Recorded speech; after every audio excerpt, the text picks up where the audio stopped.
Y lo siguiente es empezar ya por fin a hablar del control de congestión en TCP, ¿vale?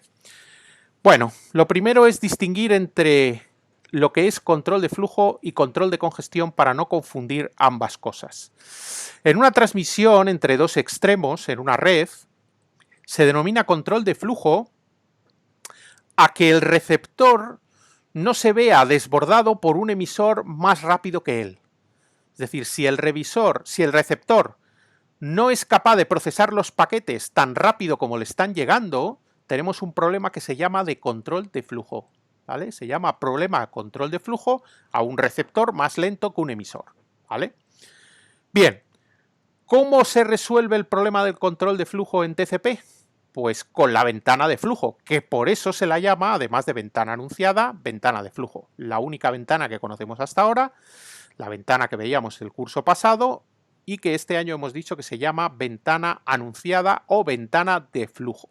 Es la ventana de flujo porque con ella el receptor puede controlar al emisor y no dejarle que transmita suficientemente o demasiado rápido para él, ¿vale? Si el transmisor va muy rápido, el receptor lo que hace es cerrarle la ventana, ¿vale? Ponerle una ventana más baja, ¿vale? Aunque normalmente el problema de velocidad se resuelve con un buffer, es decir, si el emisor va muy deprisa, pues los paquetes que llegan van al buffer y yo ya los iré procesando más despacio de ahí, pero claro, ese buffer tiene que tener un tamaño y el tamaño de ese buffer de recepción es el tamaño de la ventana de flujo, como ya comentamos el otro día.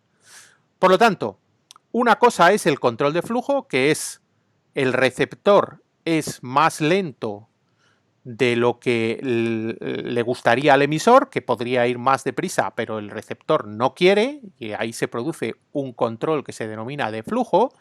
Pero hay otro problema que está completamente separado de este, y es que aunque el emisor y el receptor a lo mejor sean lo suficientemente rápidos para comunicarse, que no haya un router intermedio que esté desbordado por la velocidad que quiere imponer emisor y receptor en la comunicación.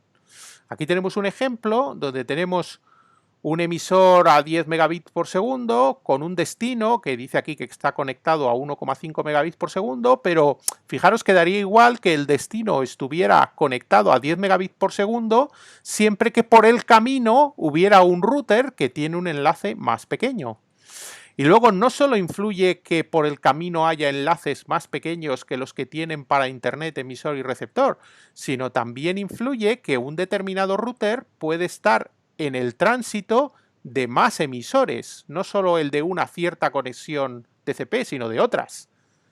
Entonces, un router puede no tener suficiente buffer en sus colas para dar cabida a las comunicaciones que tienen lugar, que lo atraviesan en un instante dado, ¿vale?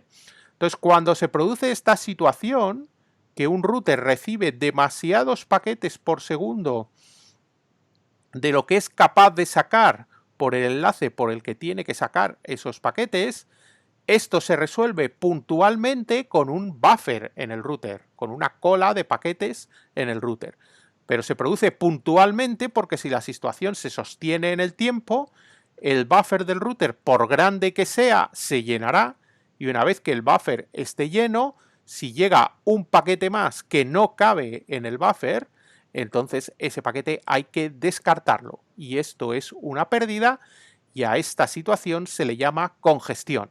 Congestión en el nivel de red, congestión de los routers que están entre emisor y receptor o entre cliente y servidor de una conexión TCP. ¿Vale? Este es el problema de control de congestión. Entonces, mientras que el control de flujo es el problema de que el receptor sea más lento que el emisor y eso es fácil de resolver, el problema del control de congestión es que haya routers en el camino que no sean suficientemente rápidos para la velocidad que les gustaría a emisor y receptor. Y este problema, el de la congestión de un router intermedio, es bastante más difícil de resolver.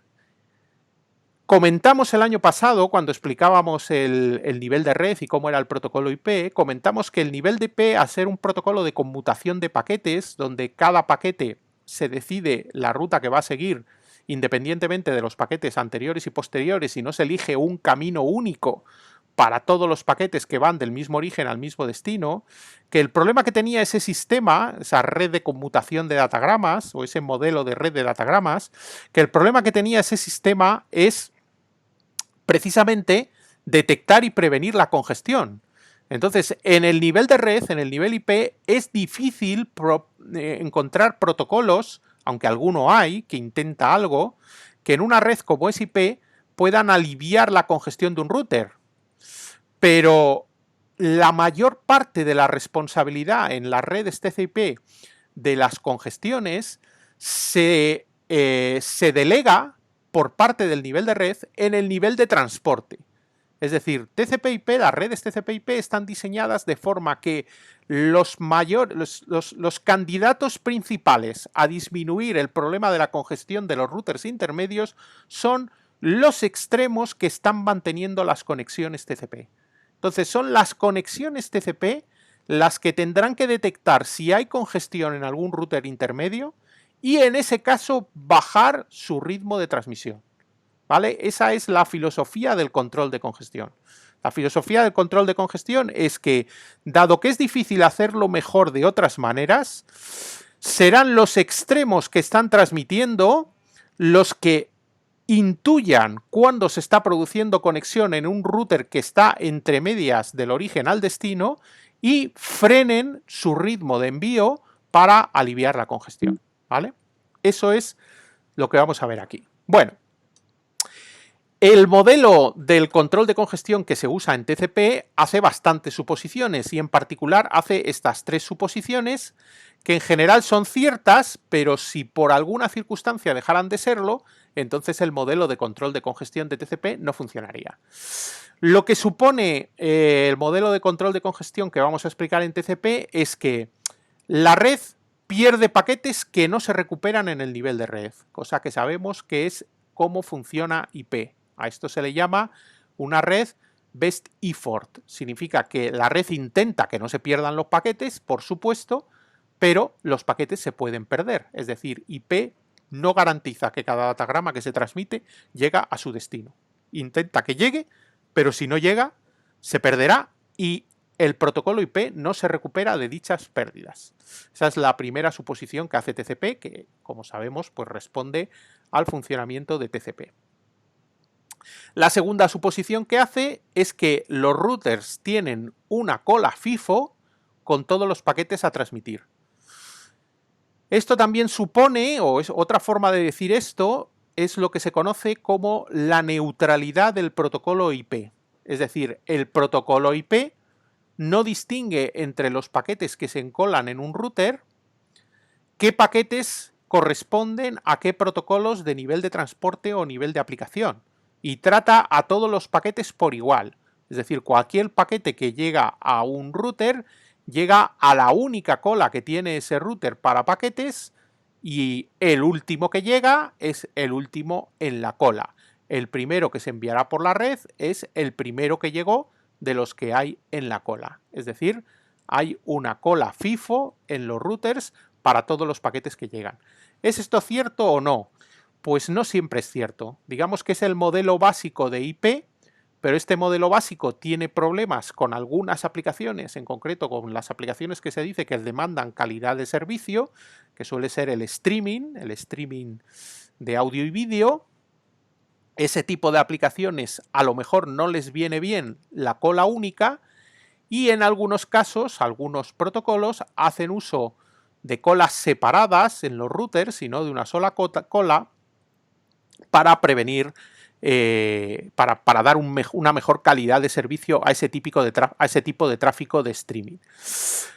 Si esto ocurre mucho en los routers, entonces lo que hace TCP no será útil. Entonces, en tanto en cuanto TCP trate mejor al tráfico de streaming de manera separada al tráfico de las conexiones TCP, no lo estamos diciendo, pero en general el tráfico de streaming va sobre UDP, ¿vale? En vez de sobre TCP. Entonces, si los routers hacen tratamiento diferenciado al tráfico de streaming, pues entonces puede que los que estén congestionando los routers sea el tráfico de streaming y que las conexiones TCP alivien su velocidad, pues a lo mejor no consigue nada, ¿vale? Es importante tener en cuenta que para que lo que vamos a explicar ahora tenga sentido, estamos suponiendo que los routers son básicamente FIFO, una única cola de paquetes donde todos los paquetes se encolan y esperan turno por orden de llegada para salir. Y la última suposición es lo que se llama, es que estas colas son tail drop, es decir, que si llega un paquete y la cola está llena, ese paquete que llega es el que se va, el que es eliminado, ¿vale? No se eliminan paquetes de por aquí en medio para dejar sitio al que llega, ¿vale? Entonces, red best effort, routers con cola FIFO y con tail drop, que se descarta el último paquete que llega cuando la cola está llena, ¿vale? En tanto en cuanto sea verdad que los routers se comportan así, que digamos es lo general pero no lo único, el modelo de control de congestión de TCP funciona bien.